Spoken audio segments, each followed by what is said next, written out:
Hello, and welcome to a very special Dualshockers discussion today. My name is Mario Rivera. Today, I am joined by my good friends, people that have held me up in high regard and helped me get to where I am today. I have, of course, today I have Joel Taveras with me today. It's the first video I think we've done actually officially on Dualshockers. So I'm super excited to finally do one of these, Mario. I'm like so happy to be on one of these. So thank you. no, absolutely, and of course I have Ryan Meltzer, who's been in a few videos with me. How you doing, Ryan? I'm good, but look, we should just talk about like the PS6, the Xbox Series XX. Like, fuck the PS5, fuck the Series X. Just let's go to the next gen. God, that's like 7 or 8 more years from now. I can't think of that. I can't imagine that right now. I could barely imagine past 2020. Yes, of course. Today we are talking about the latest next gen. Now current gen. Current gen. Now, yes.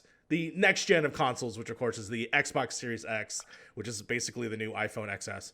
And then, of course, the PlayStation 5, which is the new iteration, the 5th generation of PlayStation systems.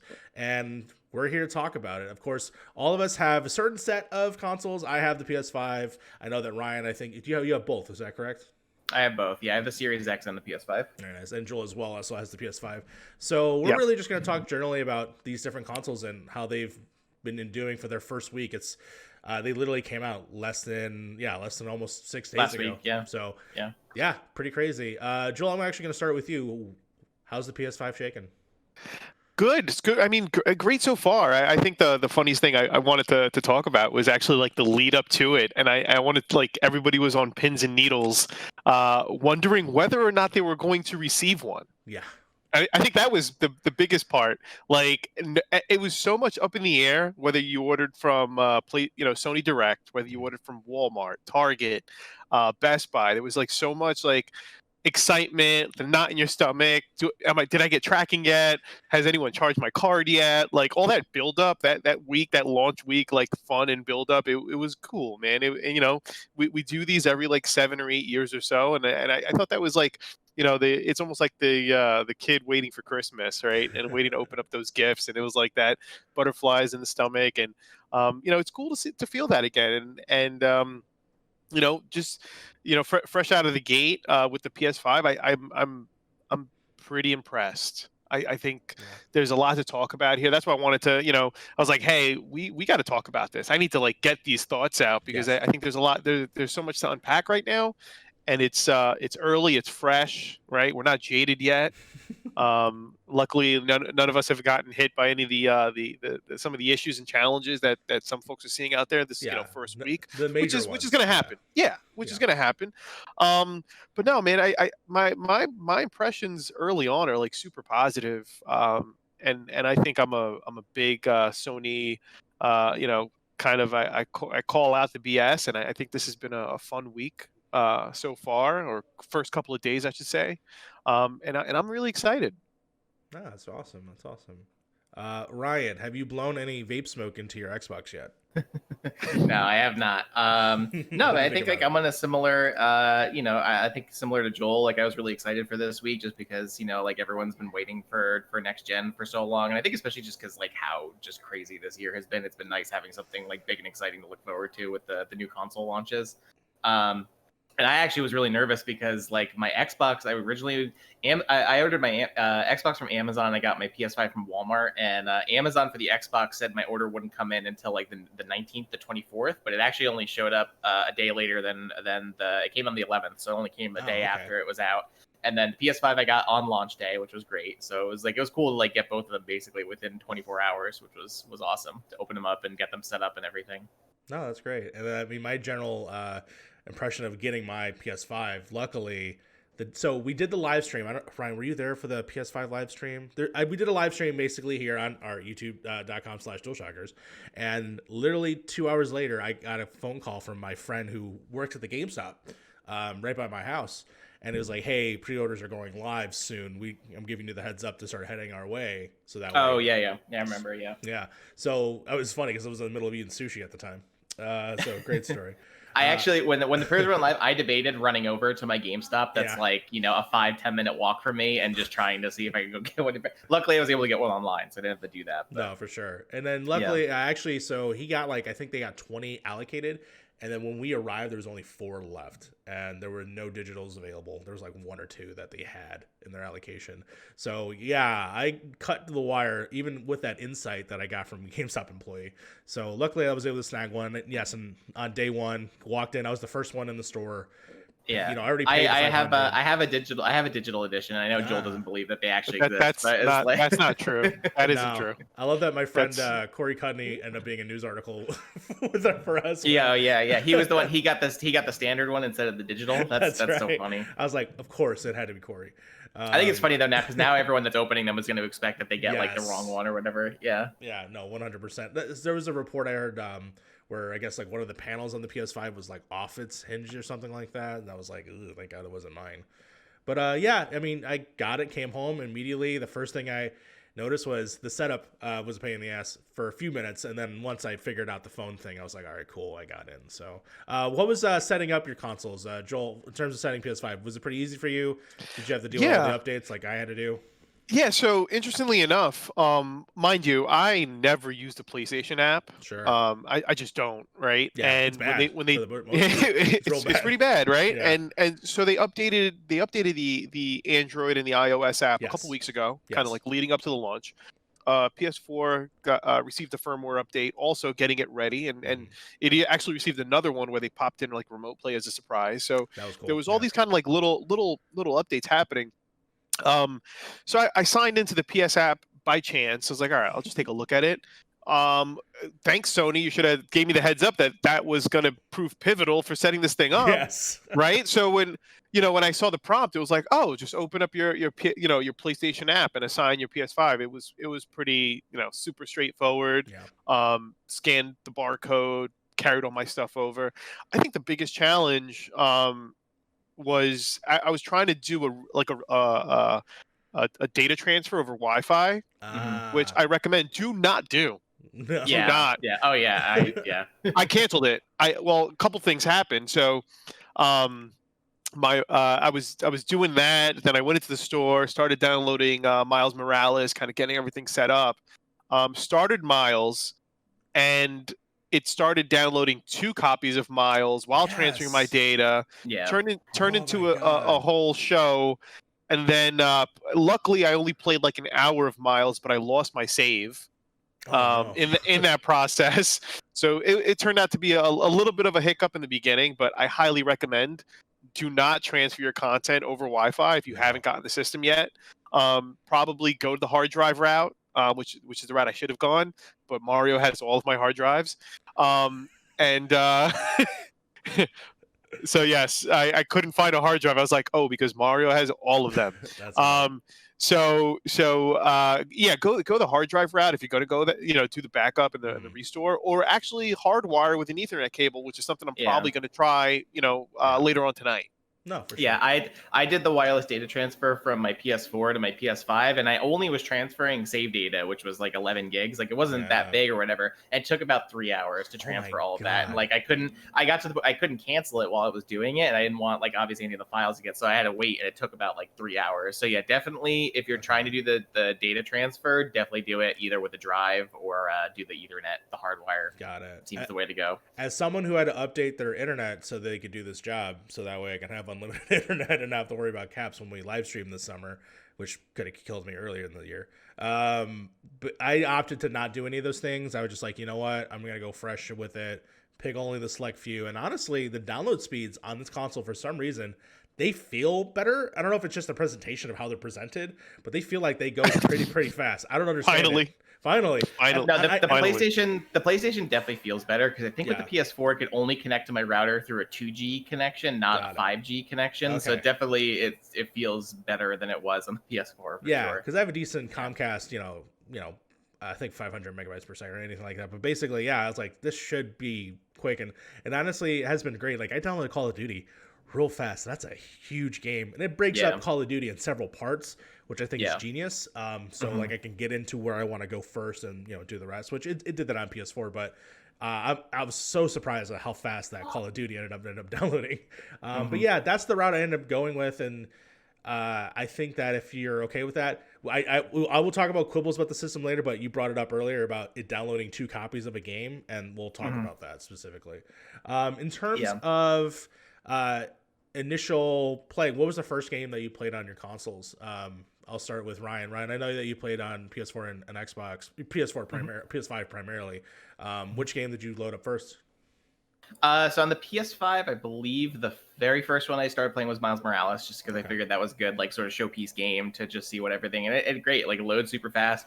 I played the game, I put it in the performance mode, so that way I could play at the high frame rate. And I think like having played the original Spider-Man on PS4 and then going to Miles Morales at 60 frames per second, it's like night and day how different that game performs. Like, I did try the quality mode too, just to see what that was like. And I just for like disclosure, like I'm not playing it on 4K TV. I'm just on a 1080 for now until I can upgrade to a 4K later. But it's like night and day. You can see like how much better that the game runs when you're running in performance mode, and it's like it's made for 60 frames per second. Yeah, for sure. But after that, then I jumped into a little bit of Demon Souls. I played a little bit of Bugsnax, and I played a little bit of Astro's Playroom. So I tried like the first like hour or so of each one. Yeah, the first thing I loaded up was the Astro's Playroom because I was like, I want to see what this controller can do, and we'll talk about the controller. And the Astro's Playroom, I actually ended up platinum it. I got all the trophies. That was such I just finished it this morning. It's such a good like aside from like the fact that it's it's like a free pack-in game or whatever, but it's actually like a legitimately like really fun game. I think it does a great job of it does a legitimately great job of showing off what like the DualSense controller can do. And I wonder how much of that is I really enjoyed the gameplay aspect of it, or how much I really enjoy finding little Easter eggs of all the different games that I could. Oh yeah. Every time I ran into one of the Every time I ran into one of like the little PlayStation Easter eggs, I always like took a screenshot of it so I could save it. It's great. Yeah, it's wonderful. Joel, what about you? So yeah, just like Ryan, I booted up Miles Morales right away. I all those videos that were floating around social when they first revealed it, and like talking about like the cultural pieces of it and the inclusion aspect of it. I was super excited. But both of my kids are super like huge Miles Morales fans. My little guy was actually Miles for Halloween this year, so that was like we had to do that first. There was no choice. There was no conversation to be had. It was like put on the game right now. But after that, jumping into Astro's Playroom was like okay. Let's talk about it. Let's talk about this guy right here. Let's talk about how important this is. But with Astro's Playroom, like I'm playing it, and I'm 36 years old now, and I grew up, NES controller in hand. Eventually made that migration over to PlayStation like everybody else in the 90s. Had all the consoles growing up. I found it to be such a nostalgic trip, like, and people saying like Sony, like, PlayStation out Nintendo with this one. I thought it was a really like magical piece of software. Whatever, it's an extended tech demo, but you can platinum it, but it's a tech demo for all intents and purposes. But it really pulls at like the nostalgia, like heartstrings. And like I picture like I think of like guys like Ken Kutaragi and like Kaz Hirai and like Jack Trenton probably crying like babies at like the end of that. Like they're playing it with us at the same time. They're retired. They have no skin in the game at this point, but they're probably playing it and crying like Mr. Holland at the end of his opus. Like, think about that. That's like your career. That's like everything you work towards. This is our legacy. This is exactly. 100%. And it was cool, So like with my oldest, all he knows is PS4, which was a great console gen, but it was really cool, and all the little Easter eggs and like seeing like the coolest one was that was so small, but like it made me kind of relive like that launch. There's in the PS2 area, there's an Astro bot working on a computer, and on the computer is the rubber duck. Yeah. And if you remember, the PS2 reveal was like these like rubber ducks demo, like this tech demo on the screen, and I was just like, this is awesome, man. Yeah. And like all those little touches, I thought it was just a great idea of the PlayStation culture and the brand, and what everything that they do with this controller, man.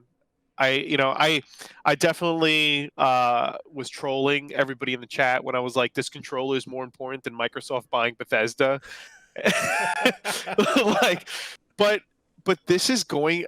Look, if developers buy into this, and we can jump into DualSense. Yeah, talk about DualSense. If developers jump into this, man, this is going to make games literally different on Sony's platform. And I don't think, for once, unlike the motion stuff and other kind of different interactions that we've had in the past, I don't think this is going to be a gimmick.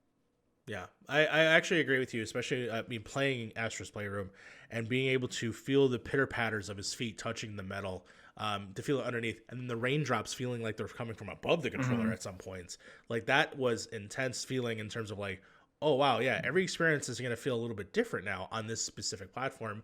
And then I immediately thought about, when eventually I get my Series X, I'm going to be missing that. And am I going to specifically buy things just now for the PlayStation because I want to experience it there? And normally Xbox was my third-party place, but I might just do it here because I got Valhalla as well, but I haven't really got a chance to see what the enhancements are, if there are any really. But I did play Call of Duty, and Call of Duty has fun trigger feedback in terms of like the different guns that you play. So I'm very curious on how that's going to expand upon, like, later next year maybe with God of War. I'm excited to, when I throw that axe, am I going to feel the sensation of the axe going through the sky, or when it hits back on me? Like, I'm excited to see what those things that they can add, and if this is something they can add to even past games. I'm not positive. That'd be cool. But yeah, no, I think there's some, like, I think Last of Us Part 2, I think they added some like DualSense stuff or whatever. I tried. That's all they need to do is put like the strangle mechanic inside the track. Can you imagine? Like, you're strangling somebody you hit X and the controller's like fighting you, like, don't kill me. No, 100%. I downloaded Last of Us just to try that out because I heard that too, and I didn't notice any major difference. So I'm gonna try it back in a couple of days. Maybe, yeah. I'm sure there's patches and stuff like that. Yeah. I thought you could download your save from Spider-Man Remastered, but you gotta wait like until the 26th or something. So that's fine. I'll wait until then. But yeah, no, the DualSense to me, I'm very curious. Ryan, what's it like in Demon's Souls? Because I haven't got a chance to try that. Is there any special enhancements there? Yeah, I mean, like, there's like kind of the basic stuff is like when you hit things with the sword. When you hit things with the sword. I'm just trying. There's definitely I'm playing it as well. There's definitely like weight in like when you parry, and like you can kind of like feel the resistance. The resistance. Or I think when Yeah. Like, I think like definitely like there's the parts where there's like the dragon flying overhead and it shoots fire down. Like, you can feel that. And then like I did the Tower Knight boss fight yesterday, and like when he throws his shield down, you can like feel, like, it definitely feels like there's like weight and momentum going behind. So they definitely do play with a lot of that stuff in there as well. Yeah, and I want to say with both the haptic feedback stuff mixing in with the speaker that was introduced in the last generation. The last generation, I thought when it came with like the speaker, there were certain things where I'm like, okay, this is cool. Like, for instance, the very first game I remember it working really fun with was the Second Son, infamous Second Son, where he was spray painting, and then you would hear the spray paint coming out of the controller. Like, that was really awesome. And other stuff that, like, right now Bugsnax is really great with it because it just has the the creatures screaming at you. Also the baby, if you can see the baby behind me from Death Stranding, also cry to the controller. That combined now with the haptic feedback, they can really go ahead and manipulate and create like sensations that you wouldn't notice before. Like with Astro's Playroom, I remember there's sounds that come through the controller. Miles Morales as well has certain things. So yeah, those two techs from last year mixed in with this new stuff, creating a new sensation for gaming, I think is really, really cool. It kind of reminds me of back in the day when I first saw, I think it was Rez or it was Halo 2. I can't remember. It's one of the games. Somebody was wearing like a haptic suit that would vibrate when you shoot. Like, it's not necessarily that level, but I'm like, hey, we're getting there slowly but surely. Yeah, I and the piece with Astros, right? It's like even if PlayStation was having challenges, because keep in mind too, right? Like, so there are shows and events that aren't happening where normally industry folk would gather and try this stuff in person and then kind of gauge and understand, like, all right, well, are we going to develop on Sony's platform? Here are the pros and cons. Are we going to develop on Microsoft's platform, right? And, things like GDC aren't happening in person, right? They didn't happen in person. Putting a product out there like Astro's Playroom, allows new creators and developers to really get a sense of what can be done if you decide to kind of implement these features, right? So it's like it's almost like I'm giving you a mini GDC in the box. Here's what you can do if you make a game for our platform, or how do you differentiate your game on our platform, and maybe you'll sell more copies, right? So I think that it works not just for us from a nostalgia standpoint and from like a, hey, we bought a new thing, what does this thing do? Yeah. But I think it can be kind of like that Trojan horse, where this is my opportunity as PlayStation to put something in the hands of the creators out there, and hopefully they it's free, they download it, they try it out, and now they're going to do something cool with it. And now that's going to leverage people and consumers to come over to our side and buy from us. Yeah. I think with Xbox, they made the ability for basically ease of use and seamlessness of their platform in terms of like being able to play the game anywhere where you are. If you have an Xbox X, if you have an Xbox One, if you have Game Pass, if you have xCloud, that's where their convenience size is. And then PlayStation really didn't have to do a whole lot, but the fact that I'm not saying they're reinventing. Hold on, everything paused for a second. Good. Okay, cool. Sorry, the audio froze for a second. They're not they didn't have to reinvent the controller, and as much as I feel like they haven't completely have done that, this is a huge step. And for me to now want, like you said, and what I said earlier, I want to play games on this, and what are developers going to develop for this console specifically? If of course if they decide to do it, I'm hoping so. I'm hoping it ends up blowing up, but it just time will tell. Yeah. But so far so good. Yeah, so far so good. Yeah, no, for sure. I think without the DualSense, like I think the PS5 would be like a good system. Like it would probably feel just more kind of like what the Xbox Series X feels like, which is more just sort of like an iteration of what the previous generation of. I think the DualSense definitely is like the biggest sort of new feature that's been added to this system, and I think it makes me really excited about what type of games we'll see that will like utilize all these features and all these what the controller can do. No, for sure.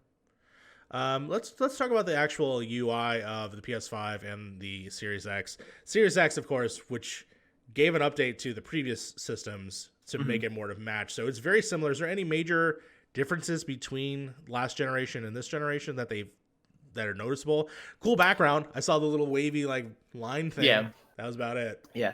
No, I mean, it's like pretty much like you said, like they did an update in the Xbox One, so the UI on the Series X is pretty much the same. So it's a good, like it's a seamless transition. Like if you're coming from the Xbox One, like I think compared between the two systems, like I definitely feel like I had an easier time setting up the Xbox Series X because I had the app loaded, and then it just pulled all my stuff from Xbox Live into it. I downloaded all my game. Like I was done setting up the Xbox probably within like an hour or two. Like it was like the PS5 was definitely I think a bit more of a process. Sure. But yeah, I mean in terms of the UI, like I know Microsoft has kind of been fiddling with the UI over the generation, and I wasn't necessarily a huge fan of the Xbox One UI. It felt like very cluttered. It felt hard to figure out where the blades. I wish they bring back the blades, but oh man. Yes. But I think it looks pretty good. Like it's it's a lot cleaner. It's definitely a little easier to navigate. So I think just in terms of like the setup process and the UI, like it's it's not going to be a huge change if you're coming from Xbox One, but at the same time, I think that does make it for an easier transition because you know where everything is already. Like it's pretty seamless. Gotcha. I mean, with every generation of the PS5 we've had, and Astro's Playroom plays as well. They're all iconic in their own weird ways, if we love them or hate them. And I think PS5 continues that. However, I feel PS5 is actually very nostalgic of its past, because as much as I think I was like, oh, this is the new opening and the new way that the console sounds, it's very reminiscent of both the PS4 and 3 in a lot of ways, which I find interesting to go back in that way. Joel, what do you think so far of the new PS5 UI? Do you think it's an improvement of what they've done before? Is there still room for improvement? I think it's just a refinement. I think it looks very clean and sharp, and what was interesting is leading up to launch, and again, there's a lot of flamey articles and things, and everyone's like, oh, we did this and we did that, and people were like, oh, Xbox has a 1080 UI and Sony has a 4K UI, whatever. It does look very clean. It's clean. It looks really nice. I'm running it on a 4K display, and it looks great. Yeah. There are some little refinements. They've kind of dumbed things down a little bit on the display settings. Now the system just knows, like, hey, your TV can do this. We're good, automatic, good to go, and Yeah. you don't have to, I guess, tinker as much. Um, I think there's certain features that they could do a better job of presenting. Maybe Yes. when you're booting up, and they should be letting people know of certain things, and they do in like very small text. But I feel like they're for some things they label things out clearly, where other things they could do a better job. I'll give you one example. Um, the sharing feature now. I don't know if you know this. Mhm. If you Yes. don't mute, okay, if you don't mute your mic out of the gate, Yeah. or mess around with those settings, the game is constantly recording your like room's audio. So I had some really interesting banter going on in the background of my audio.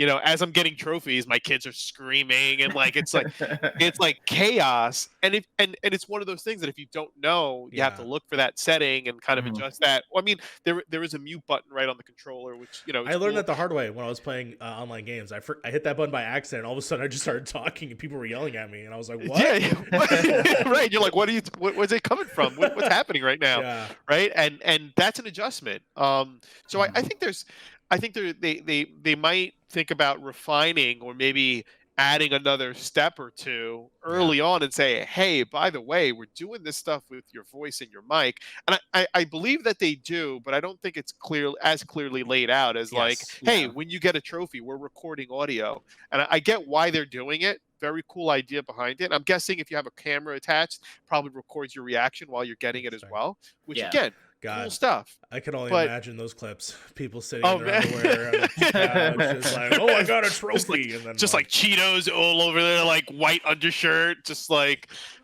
covered in their own "Oh filth. my Cool, God." that's fine. But you don't. Yes. That's not something you want to see of me at midnight. You don't want to see that, Joel. When I'm No. covered in Cheetos in the middle of the night, and so I think they could do. There can be some improvement on a better understanding of what is new within the UI and where to access it, if that makes sense. But I think it's just a refinement. It is sharp, it's clean, it's pretty. I think that the video recording is a lot better and easier. Yes. And I love that they made WebM one of the recording formats, because now you can actually upload in 4K, 60 HDR straight to YouTube. That's Yeah. awesome. Yeah. That is awesome. So folks that had to rely on all different ways of capturing, you can actually now capture at the highest level.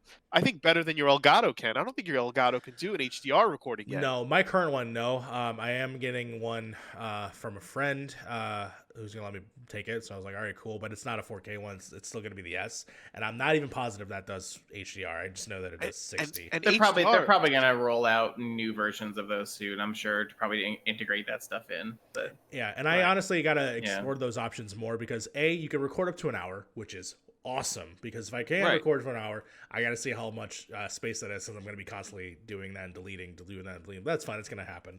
But I also gotta know to see if I can take it off the system without actually having to just upload it. So I have to figure out that option as well, because then I'll have a hard drive plugged in that sucker.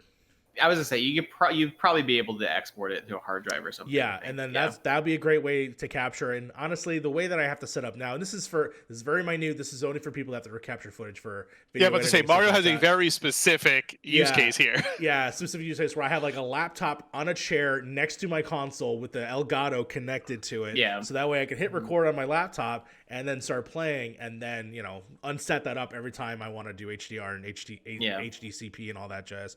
So that's a pain in the ass. If I don't have to do that and I can do directly from the console and it just records an hour of gameplay, that's all I'm really looking for. I'm just doing quick things that I know that I'm going to edit to. Boom, put that file, go edit. Here's a Dualshocker video for you. But yeah, 100% in terms of like the UI and the different things that they've changed. I think it looks super clean. I do think it is a tad small in certain areas. Like the boxes, to me, I wish were a little bit bigger. That's just at an accessibility standpoint, even though they're pretty direct of what they are. My major complaints with the UI overall is that, yeah, there's certain features I feel like are probably there, but they feel hidden and unnecessarily hidden. Like back in PS4, if I looked up, there's a whole bar of different things that you can do, and one of them was, for me, trophies. Trophies was a bitch to find on this. At first, I thought it Yeah. was just Yeah. like pressing the PlayStation thing, and those are the only things you get. And no, those are not. If you go to your profile, and there's literally a tab that says trophies. Trophies load so much better now. It's never. Oh, they do. They don't have this loading of like signing into the PlayStation Network to sync up your trophies. Yeah. No, they feel system integrated. I'm not positive on that, but I'll check. But yeah, that was a pain in the ass. I was like, where do I find these trophies? Because I really want to platinum bug snacks, and I couldn't figure it out for the longest time. I will say the guide feature is pretty great for what I've used. It might put out a lot of guide writers and video editors out of business, unless, of course, you can contribute to it in some way. But basically, I did it a lot for collecting collectibles in Astra's Playroom, where I would see their video hints, and they were pretty accurate.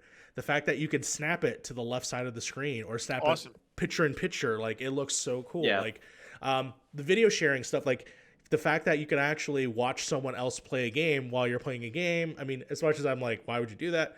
Then again, people do that all the time on Twitch, so I'm not going to complain. Yeah. But ultimately, that's cool. The fact that, yes, they had this features from before, which not a lot of people used, which is like, I'm doing a boss battle and it's hard. Can you do it for me? Man in Kentucky playing for me, whatever. Like, those are cool stuff that are still part of the system, and I'm all here for it.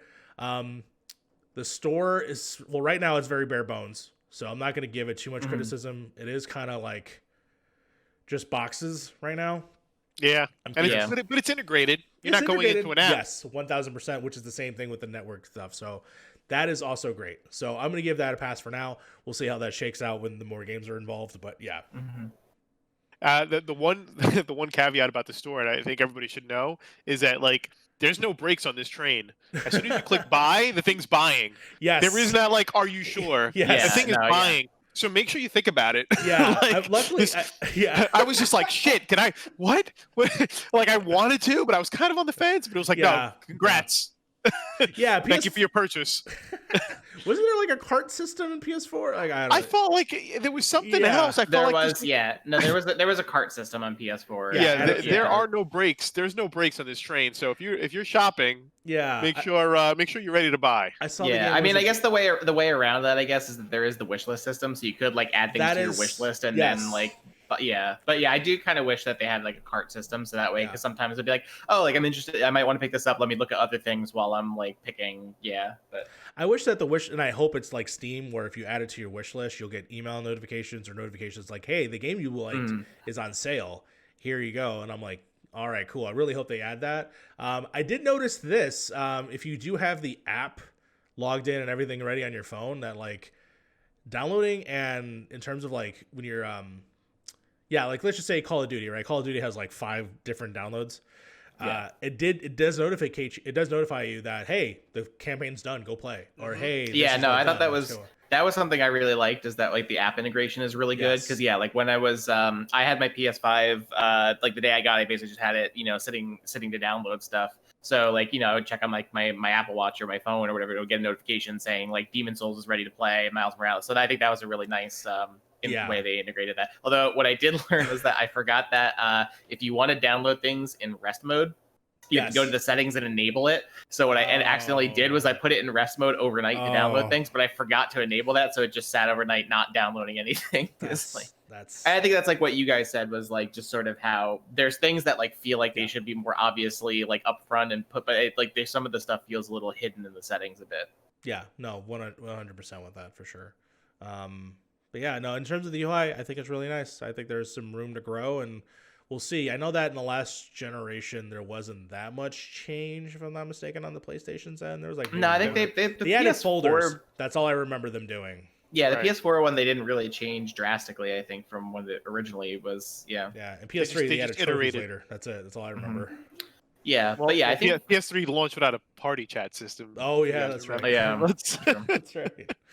But I think like you guys, like I think like the UI looks great, looks really clean. Like some things that I think they could definitely improve on. I know, like we said, like I wish there was a clear indication of when you're trying to download a PS4 game or a PS5 game. That's exactly what I was just about to say. Yeah. Because I was trying to download Miles Morales and the remastered Marvel Spider-Man, and it was like, okay, you want to download, like, and then it started downloading the PS5 and PS4 versions of both games, and I was like, well, hold on, pump the brakes, PlayStation. Hold on. I was like, same thing happened to me, man. I put the disc in for Valhalla, and it's like, hey, you get a free upgrade to the PS5 version, but you only get it if you keep the disc. And I'm like, all right, fine, cool, click, and then it installed both of them, and I'm like, oh. Yeah, I think when I was trying to install Valhalla, it was first trying to download the PS4 version. Then I was like, okay, I have to go to the PlayStation Store to get the PS5 free upgrade, then download that. So yeah, I definitely wish that they just had like a clearer process of like which version you're trying to download. It's almost too simple in a way, because if you click on, so that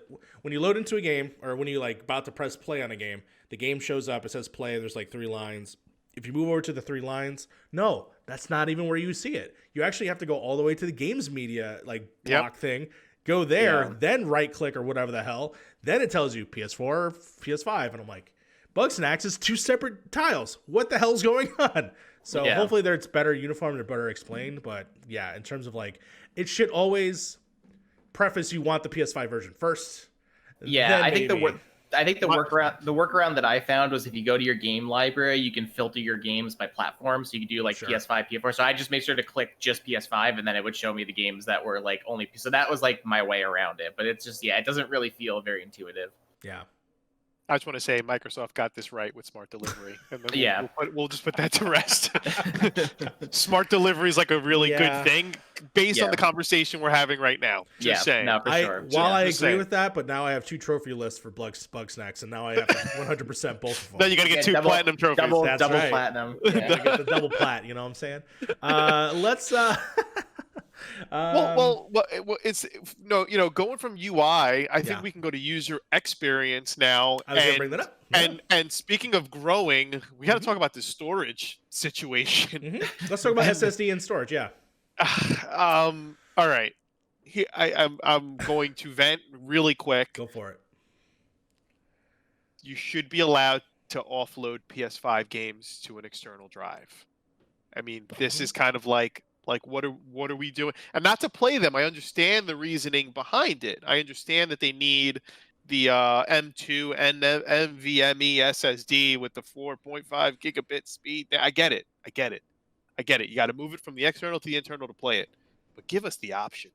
Come on. I know it's super early, but come on.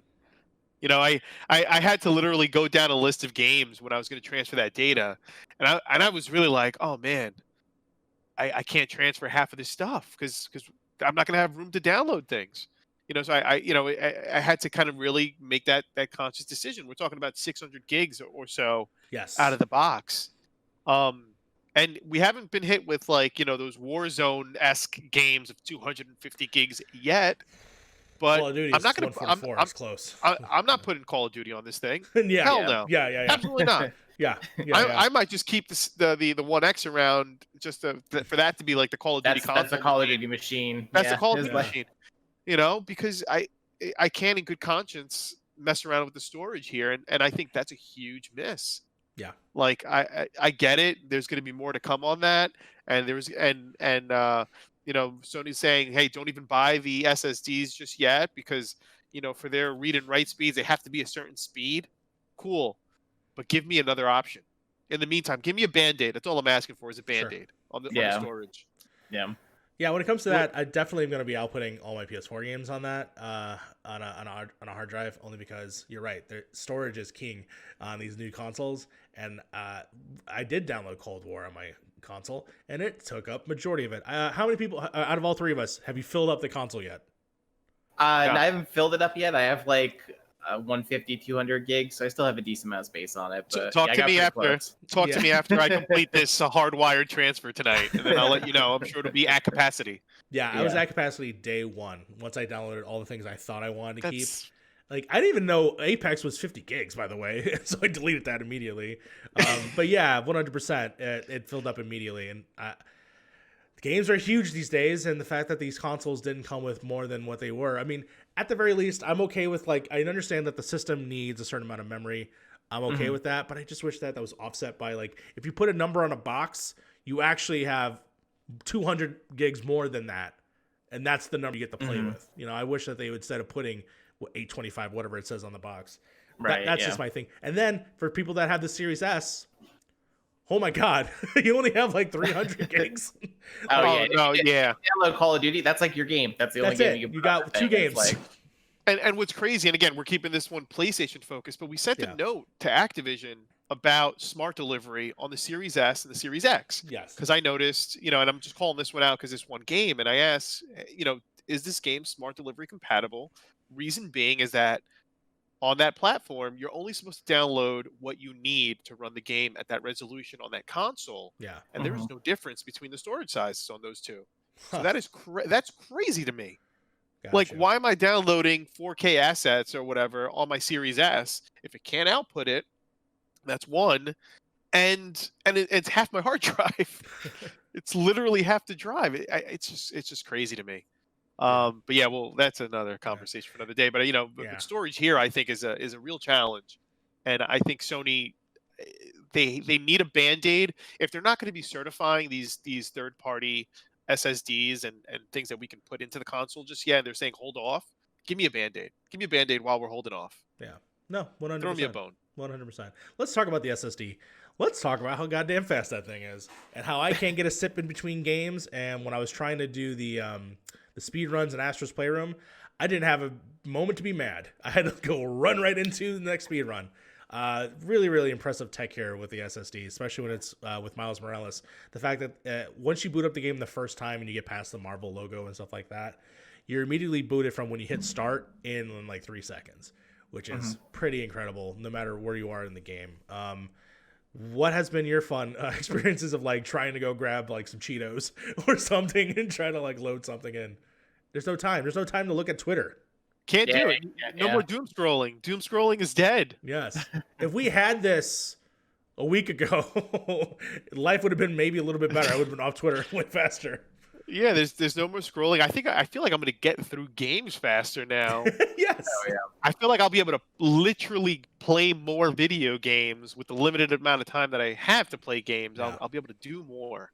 I'll be I'm able loving to it. die more often in Demon Souls because now you God. like you load like that in Demon Souls. So Oh man. You literally just have enough time to say mother and just Yes. and now you're back in the game. You're back in it. Yeah. And then, oh my God. So like the guide system with the SSD is also insane because like, let's just say I have to collect so many puzzle pieces in a level. Well, the guide system will be like, all right, here's where, to do the cheat to like figure out where it is. But if you press the button above it, it's like, all right, cool. I'm just going to take you there. And then they're like, okay, all of a sudden I'm loaded to exactly where I need to be right at the start of it to start, to find my collectible. And then that to me is just insane and how fast I was able to swap. Have any of you guys tried to fast travel in Miles? Yes. yeah, and it loads There is- instantly. Like, You're just He just you're walks just up a like, subway. what? Yeah. He just walks up a subway train. I was like, all right, cool. All right, that was quick. It's just so quick. And that's why it's just like it's funny. I took at face value the time that I had in between games, in the middle of games, of like, all right, cool, this is gonna load, so I'm gonna go ahead and run and grab a drink real fast, or I'm gonna go ahead and grab this one little bite of the hot pocket. And turns out I was like, I have no time for any of that. Games are now loaded way too fast.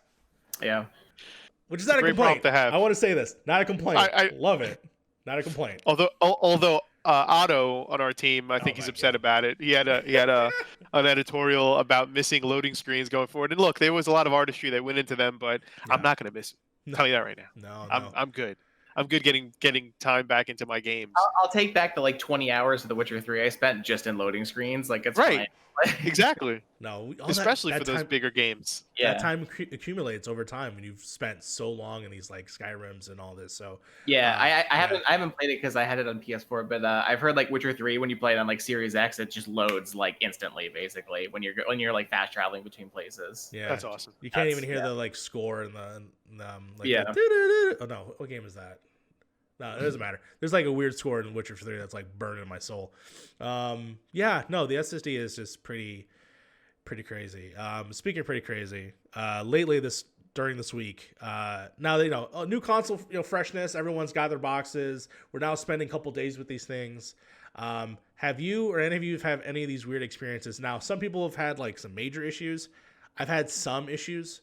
Was there any things that like made you concerned about your console? Because that's Luckily nothing knock thus on screen. far. Yeah. Knock on screen. Yeah. But these things also, let's just put it out there, like these things are to be expected, and that's not giving Sony a pass, that's not giving Microsoft a pass, that's not giving Nintendo a pass, although they don't have a horse in this race. Yeah. But early adopters does not just video games, early adopters in general, shit's going to break. Yeah. When you're talking about millions of devices out there, they can only test for so much. Things are going to happen.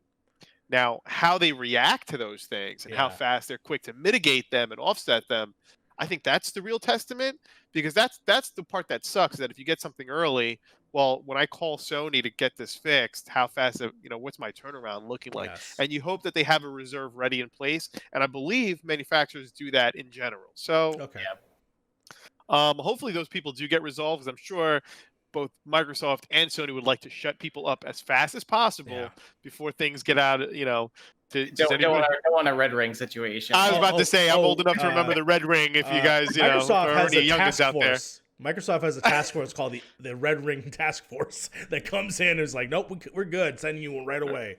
Yeah. Right.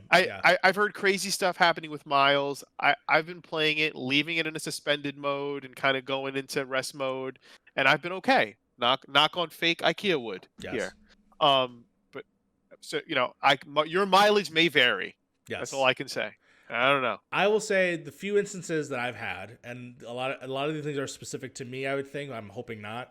But I brought up, before we started recording, I brought up the fact that when I was recording footage for Miles, which we'll watch out for that video. That video is coming soon. When I finished my session, the way that it works, obviously, is that you have to plug it to an Elgato machine. And you have to turn off HDCP. Yeah. When I went to go and I unplugged everything, I put everything back to the way it was. Everything was connected to the way that it should. I turned on HDCP on, and then it just stopped outputting out to my television. And it was silent. And you know how awesome 4K HDR TVs are when you're in a black screen and it looks like you turn off your television? That's what it looked like. And then I was like, okay, is the TV dead or is it my system? And then I just plugged all my Elgato stuff back in, and I could hear the sound, but I couldn't see the screen, and that terrified the crap out of me, because I'm like, did I just brick this thing? Like, what's going on? So I had to actually unplug the power source out, give it 10 seconds, and then put everything back to the way that it was, and then just try to run it, pray to God it didn't break. And luckily, yes, it did. It ended up booting back, and for some reason, HDCP was turned on. So I don't know what the hell happened there. I'm hoping it's just a one-time thing, because I'm going to have to do that a lot coming up. Or hopefully, if the PlayStation 5, 4K stuff I can just pull is applicable, then yeah, I'm going to do that more often. But yeah, that's a UK specifically for me. I did have an instance where I forgot what game. I think Call of Duty crashed my system. Call of Duty also crashed my system. Sounds about right. Yeah, and it made this weird mesh on the screen. Like, it's hard to describe. It looked like but it's a 4K screen. It was like smearing like a rainbow, and then my system turned off, and then it turned right back on. That was terrifying as well. I haven't heard anyone say anything about that, and that seems to be only me thing. But my only fear, and this is the reason I brought it up in the first place, is because I've heard not just by myself and other people on the internet, people in our circles in terms of our website. So that's why I was concerned if you've had any of these issues. Ryan, did you experience any of these things? No, I haven't had any issues yet with either of my systems so far. Like my PS5, I heard today about the whole thing with Spider-Man Remastered, where people are having issues with putting it in rest mode or something along those lines. Yeah. But no, my system so far has been fine. I haven't had any issues. But again, I'm also using it on a 1080p TV, so I don't know. There might be issues that are probably specific to using a 4K display. Gotcha. But yeah, so far, fingers crossed, no issues yet with mine. And I have the digital one, so yeah, nothing. He just likes to flex that. That's his second time saying he has that. Then nobody. Well, because I've heard things, I don't know if it was the PlayStation or the Xbox, where people had said that there were issues with a clicking noise, when you put your disc in or whatever, that something with the drive. So it might have been Xbox. Series X, yeah, I think I saw. Yeah. Okay. Well, glad none of us had experienced heartbreaking, scary $500 oh my god moments, or at least we're not like Lou, who had his box damaged from damaged. Damaged. Damaged. Oh no! interesting. Just so everybody knows that the brown box clearly had the text PS5 under it. Did anybody else in the brown box have that? No. Like right on the Whoa. bottom, straight up, PS5, small Whoa. text. Yeah.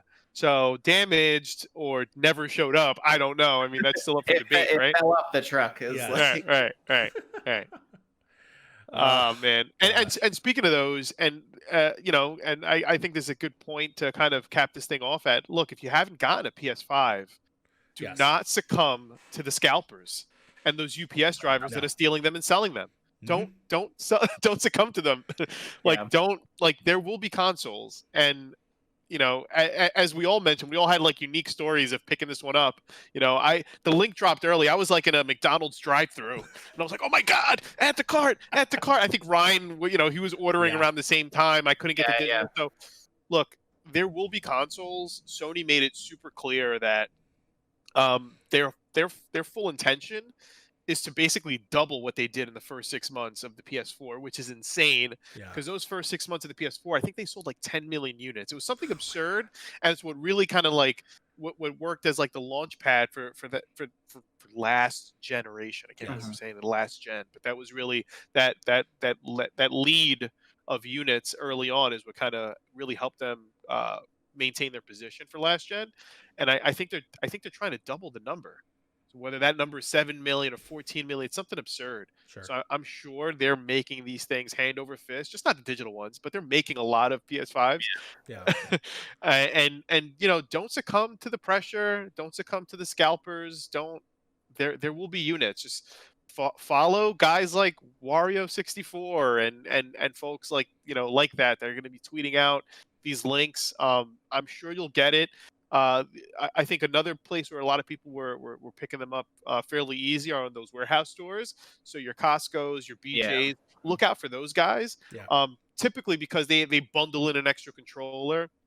If you're going to pick up from GameStop, spend the couple extra bucks that you're going to spend on the extra DualSense and maybe a game anyway. Go for those bundles because, again, they're a couple more bucks, but it increases your likelihood of getting your hands on the system. Yes. And if you're buying all the extras anyway, just get it in one shot if you can. Yeah, that's what I did. I was trying to get a Switch earlier in the year as a gift, and I ended up doing one of the GameStop bundles because that was like, because Switches were impossible to get for like most of the year. So that's how, So I think definitely that's probably a good option to look for if you're trying to get one. And even then, like, I think like both the systems are cool and they have a lot of good stuff, but I also think like you don't necessarily need to upgrade right now, like unless you want to be a day one sort of purchaser, because again, like games like Miles Morales is available on PS4 and Sackboy. So like really the only game that's available that you can only get on the next gen consoles right now is Demon's Souls, basically. That's like literally the only one, pretty much. So right. Yeah. And and the DualSense stuff, it'll be great when you pick one up. Great, you'll play Astro, but that's the one showpiece for it, right? I mean, you'll get that opportunity once you get the console, but don't rush. I think that's super important. Don't go crazy. To Ryan's point, enjoy Miles if you have a PS4. Enjoy Miles. Enjoy Sackboy. But yeah, I mean. I don't know if you want to wrap this thing up, Mario, but I'm pumped. I'm excited for what's to come, but more so for this than anything else that we've talked about on the call, because I really want to see if developers are gonna kind of really go big with this thing and put it through its paces. Not just Sony, can't just be them. No, for sure. And I'm looking forward to eventually owning a Series X in the coming future. It just wasn't in the cards this time around. But yeah, I'm excited to see what Microsoft is going to pull off with the games, specifically with all their studios and everything that's going to be outputting very soon. Fable, I'm really excited for. Whatever they're working on with Avowed, that looks really cool. Bethesda, the fact that they own Bethesda is still insane, and what they're going to output within this generation is also going to be crazy. So yeah, I'm super looking forward to everything for PlayStation and for Xbox. So Ryan, what are your last thoughts on this? No, I mean, I think it's an exciting time. Like, obviously, it's been a long time coming, and even in a year that's been as crazy as 2020 has been, it's been nice that at least the next gen console launches for the most part have seemed to go be on track and without a lot of hitches. And I mean, it's cool, especially because this weekend when I was playing all these games on PS5, like I was playing Demon's Souls, I was playing Miles Morales, I was playing Bugsnax, I was playing What was the other one? I'm gonna play the Pathless. Like having Astro's Playroom, like all these like very different types of games. I think that's like one of my favorite things about this launch so far is that there's like a huge rather than just having like one or two games. There's like this huge variety of different games you can play across. Even if you play like third party stuff, you play Call of Duty, if you play Assassin's Creed, if you play like all that stuff. Like there's just it feels like there's something for everyone, and I think it's like so far it seems like it's a good launch for both systems. Yeah, couldn't say it better myself. Thank you so much for watching this video and listening to us talk about the next generation to hone in and bring us into this next series, next several years of content that you will be seeing us at Dualshockers and potentially at youtube.com/Dualshockers. Coding again. I want to thank my panel, of course, Joel Taveras and Ryan Meitzler, for being here. Thank you so much. It's been a pleasure to talk to you for the last hour. See you guys for the PS6. Yeah, see you for the. We'll be here for the 7 years. See you later. Let's set this pack down, guys. In 7 years, we're gonna come back. That's such a great. What is that movie? What Hot American Summer has a great joke like that. It's fantastic. Yeah. And until where can people find you, Joel? Are you doing stuff on the internet? Doing writing some articles? I do a lot of the background stuff over here on the Dualshockers website. Are you responsible? Someone keeps telling me, who's responsible for the memes? It's not me. Is it you? It might be. It might be. I like that ambiguity. It might be. Nobody knows. Joel have some hot takes soon, probably on the. Oh man, Ryan, how about you? Are you writing anything lately? Yeah, I'm gonna work. I have a couple things I'm probably gonna start writing this week about next gen stuff. So yeah, you can just find it on the site where it always is. So. Yeah, fantastic. And I might be doing something soon, so that's cool. So keep checking out for that at dualshockers.com. Again, thank you so much for watching. If you could please subscribe. We try to make as many videos catered to things that you like and things that we like to talk about. So very much would like to keep building the channel. The channel has been growing since we've been really doing a big push this year. So please, definitely, that would be fantastic. If you can hit a little like if you like the video. And till next time, see ya. Goodbye. Bye, guys. I don't have a sign off. I have to figure that out. See you in the next gen.